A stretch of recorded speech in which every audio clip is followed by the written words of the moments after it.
পরিস্থিতির কারণেই সাকিবকে দলে নেয়নি রংপুর রাইডার্স।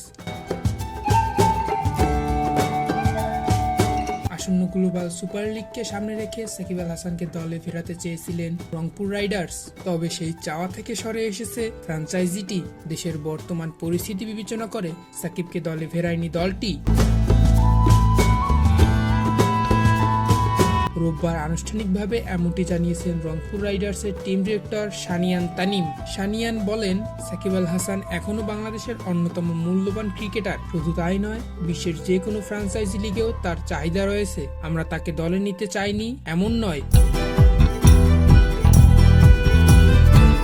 কিন্তু দেশের বর্তমান পরিস্থিতি বিবেচনা করে আমরা সিদ্ধান্ত নিতে বাধ্য হয়েছি। তিনি আরো বলেন, সাকিব আল হাসানকে একসঙ্গে ব্যাটসম্যান, স্পিনার ও অভিজ্ঞ খেলোয়াড় হিসেবে পাওয়া যায়। তার উপস্থিতি অনেক সমস্যার সমাধান করে দেয়। ক্রিকেটার হিসেবে তার দক্ষতা নিয়ে আমাদের কোনো সন্দেহ নেই, কিন্তু দেশের চলমান পরিস্থিতি বিবেচনায় রেখেই আমরা এই সিদ্ধান্ত নিয়েছি।